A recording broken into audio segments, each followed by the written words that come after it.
हाँ जी, तो स्टार्ट करें अब एग्जाम्पल्स के साथ। चलो देखो, कुछ अभी आप लोगों को सिर्फ ये वीडियो देखनी है पहले, फाइन। मैं एग्जाम्पल नंबर 1 करवा रहा हूँ आपको, फिर आप अपने आप करोगे इसको, ठीक है। फिर आप साथ साथ नोट डाउन करना, अभी नोट करने की जरूरत नहीं है, अभी सिर्फ देख लो। लिखा है following classify the following accounts into personal, real और नॉमिनल अकाउंट। वही क्लासिफिकेशन करना सीखते हैं। अभी फर्स्ट एग्जांपल है पर्सनल अकाउंट पर, फिर सेकंड एग्जांपल करेंगे रियल अकाउंट पर, थर्ड एग्जांपल करेंगे नॉमिनल अकाउंट पर।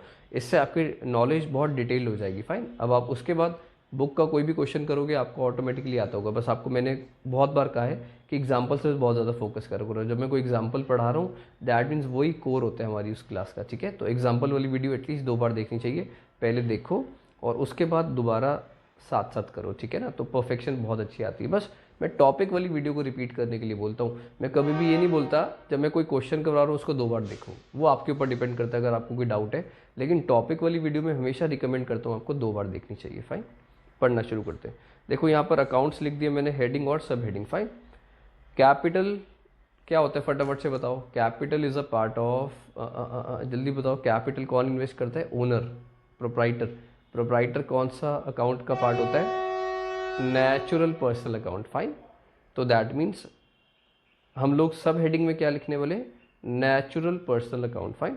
अब क्योंकि ये वाला क्वेश्चन पूरा पर्सनल अकाउंट को लेकर है तो मैंने हेडिंग ऑलरेडी लिख दी है पर्सनल अकाउंट, फाइन। अब हमें मेन सब हेडिंग्स पर थोड़ा सा फोकस करना है। तो कैपिटल और ड्राइंग्स दोनों किसकी होती है? प्रोप्राइटर की होती है। तो दोनों किसका पार्ट होता है? नेचुरल पर्सनल अकाउंट का, फाइन। तो लिखते हैं नेचुरल पर्सनल अकाउंट,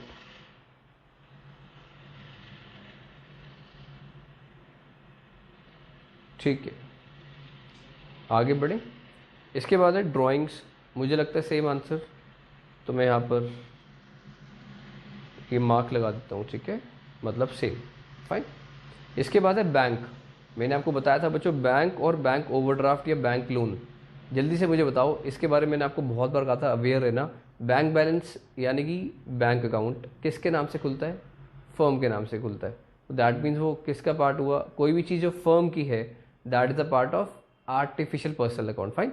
तो यहाँ पर क्या लिखेंगे? Artificial personal account. तो मैं यहाँ पर लिखता हूँ आर्टिफिशियल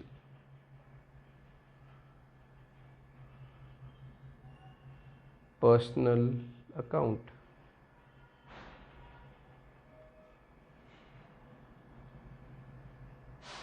फाइन। बैंक ओवरड्राफ्ट भी सेम है तो मैं यहाँ पर साइन लगा देता हूँ, सेम। इतना क्लियर है आप लोगों को? आगे बढ़े, इसके बाद है डेटर्स और क्रेडिटर्स। हाँ, मैंने थोड़ा पेयर्स बना लिए। अच्छा, debtors, creditors, mister Ram, mister A, बताओ चारों का सेम आंसर है क्या?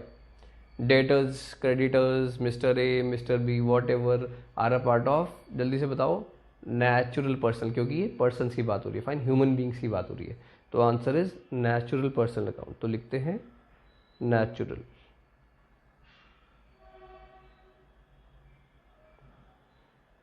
Personal account.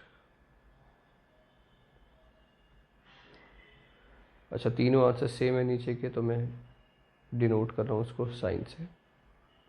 क्रेडिटर सेम है, मिस्टर राम का आंसर सेम है और मिस्टर ए का आंसर सेम है। इसके बाद नेक्स्ट है आउटस्टैंडिंग सैलरीज और फिर उसके बाद है प्रीपेड एक्सपेंस। जल्दी से बताओ, आउटस्टैंडिंग सैलरीज और prepaid expense are a part of, last वाला कौन सा था? रिप्रेजेंटेटिव पर्सनल अकाउंट, क्योंकि ये वो एक्सपेंस है जो या तो एसेट बन गए या लाइबिलिटी बन गए। देखो, आउटस्टैंडिंग सैलरीज लाइबिलिटी होता है और प्रीपेड एक्सपेंस एसेट होता है। तो आउटस्टैंडिंग सैलरीज उन सबको रिप्रेजेंट कर रहा है जिनकी सैलरीज आउटस्टैंडिंग है। प्रीपेड एक्सपेंस उन सब एक्सपेंस को रिप्रेजेंट कर रहा है जो हमने एडवांस में दे रखे हैं, फाइन। तो they are part of representative personal account, fine. अच्छा, मैं शॉर्ट में आरपीए लिख दूं, आप समझ जाओगे, आरपीए। तो लिखते हैं, रिप्रेजेंटेटिव बहुत बड़ा वर्ड हो जाता है ना, मतलब आप तो लेकिन पूरा पूरा ही लिखोगे, मैं लिख सकता हूँ। टीचर को हमेशा फ्रीडम होता है कुछ ऐसा लिखने का, बच्चों को नहीं होता, फाइन। इसके बाद प्रीपेड एक्सपेंस भी सेम। हाँ जी, तो आगे बढ़ते हैं। Last is LIC। LIC का मतलब कोई भी कंपनी। अच्छा, LIC के नीचे एक और ऐड ऑन कर देते हैं, रिलायंस।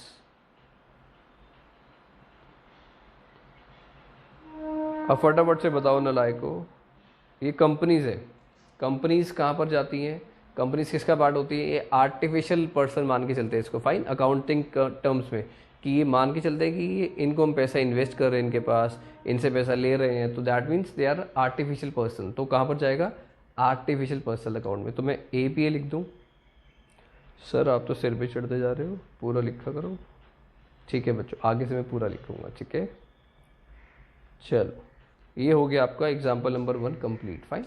अब आप पता क्या करो, वीडियो को पॉज कर लो और पहले एग्जाम्पल नंबर 1 खुद कर लो, ठीक है। मैं वीडियो को दोबारा से अलग अलग वीडियोस नहीं बनाता एग्जाम्पल नंबर 1, 2, 3 की। एग्जाम्पल नंबर 1 की वीडियो कंप्लीट हो चुकी है, आप वीडियो को पॉज कर एग्जाम्पल नंबर 1 साथ साथ कर लो, या दोबारा से प्ले कर, हाँ दोबारा से प्ले करके साथ साथ कर लो। अब मैं मूव ऑन कर रहा हूँ एग्जाम्पल नंबर 2 पर, फाइन। फिर आप क्या करना, एग्जाम्पल नंबर 2 की वीडियो देखकर उसके बाद इसको रिपीट कर लेना, fine. Example number 2 is all about real accounts, fine. तो हम लोगों ने ऑलरेडी हेडिंग में लिख दिया है रियल अकाउंट, अब हम लोगों को सब हेडिंग्स आपके साथ साथ करनी है। रियल अकाउंट फटाफट से कितने तरह के होते हैं? 2 तरह के, या तो टैंजिबल रियल या फिर इनटैंजिबल रियल, फाइन। चलो, अब या तो हमें टैंजिबल वर्ड लिखना होगा या इनटैंजिबल वर्ड लिखना होगा। पढ़ना शुरू करते हैं। कैश अकाउंट, देखो ये तीनों चीज़ें सेम है, cash account, cash paid, cash received. अगर आपको कैश पेड दिया हो तो दैट मीन्स वो कैश अकाउंट है। आपको अगर रीज़न क्लियर नहीं है कि आपने कैश किसके लिए दिया है, तो सिंपली आपको कैश के बारे में सोचना है। अगर कैश रिसीव्ड है, अगर यहाँ पर होता रेंट रिसीव्ड, तो हम उसको कहाँ पर लेकर जाते?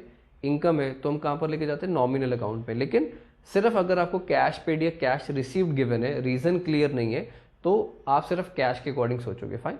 तो इन तीनों का आंसर क्या होता है बच्चों? Tangible real account. क्या होता है? टैंजिबल रियल अकाउंट,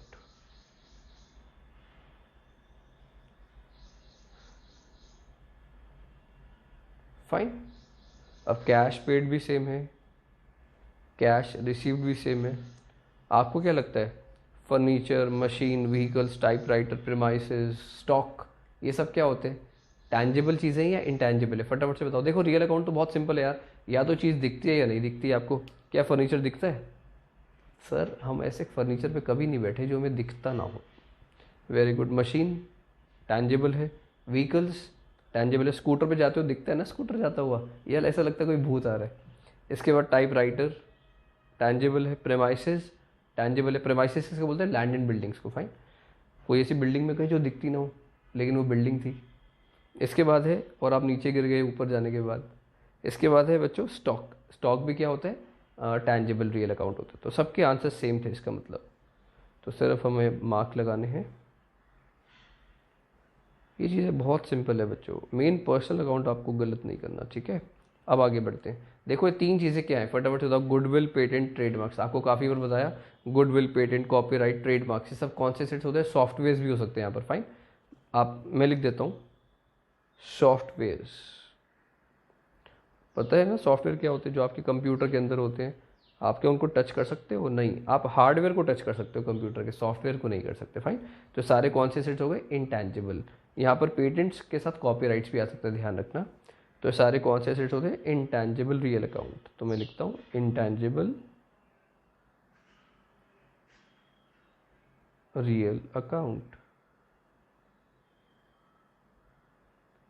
और सब आंसर सेम है नीचे के, तो साइन लगा देते हैं, फाइन। मुझे लगता है क्लियर होगा आपको। अब ऐसा करो, अभी आप वीडियो पॉज मत करो, रियल के साथ नॉमिनल भी एक ही बार समझ लो। फिर आप क्योंकि पहले वाला कर चुके हो पर्सनल वाला, रियल और नॉमिनल इकट्ठा कर लेना, फाइन। अब हाफ वीडियो को प्ले करना, रियल और नॉमिनल साथ साथ नोट डाउन कर लेना, ठीक है। अब समझते हैं। अब क्योंकि ये एग्जाम्पल नंबर 3 नॉमिनल अकाउंट के ऊपर है, तो मैंने हेडिंग में तो नॉमिनल अकाउंट लिख दिया। अब सब हेडिंग की बात करते हैं, फाइन। कमीशन पेड, कमीशन पे करेंगे तो पे कर रहे हैं तो हमारा एक्सपेंस। अच्छा, नॉमिनल अकाउंट कितने तरह से हो सकते हैं? कितने तरह के कैटेगराइजेशन हो सकते हैं इसका? 2। इधर दे आर इनकम्स और एक्सपेंसेस, सिंपल सी बात है। और इनकम और एक्सपेंसेस तो आपको महारती हासिल हो चुके हैं, आप महारती हो चुके हो। इनकम्स का मतलब पैसे आना और एक्सपेंस का मतलब पैसे जाना।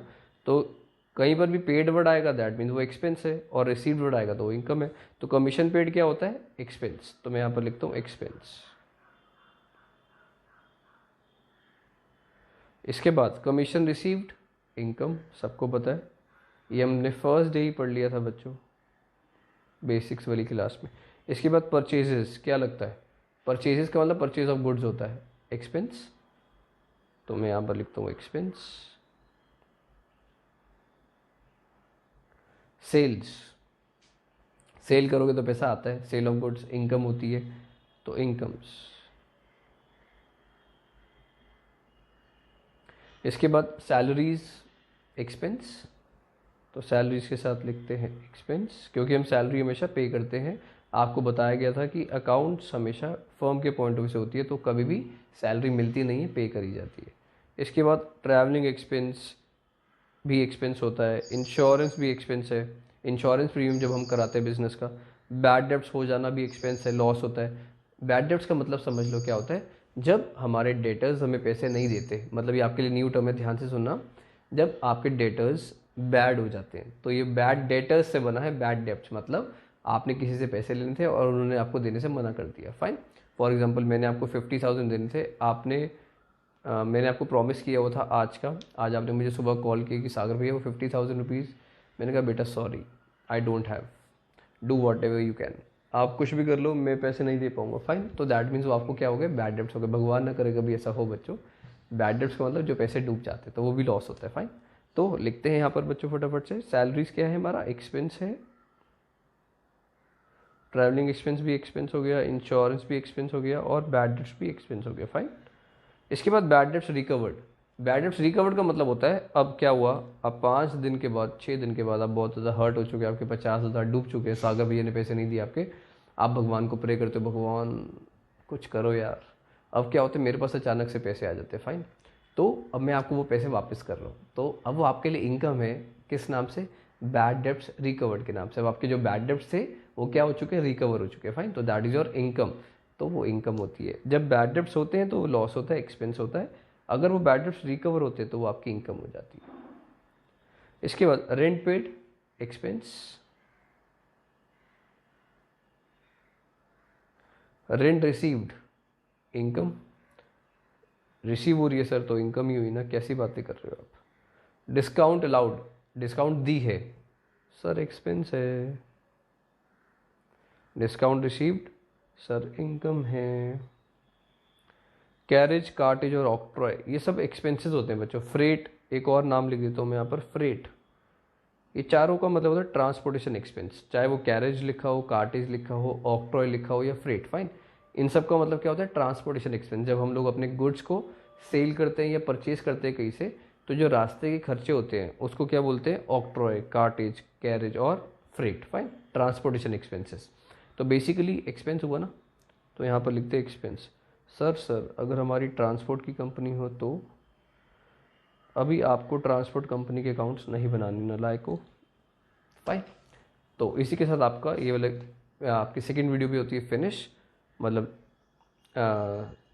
एग्जाम्पल्स की वीडियो भी होती है फिनिश। अब आपको क्या करना है, एग्जाम्पल नंबर 2 और एग्जाम्पल नंबर 3 दोबारा से प्ले करके साथ साथ लिखो, और कोई पर भी डाउट्स है उसको मार्क कर लो। लाइव क्लास में मिलते हैं, ठीक है।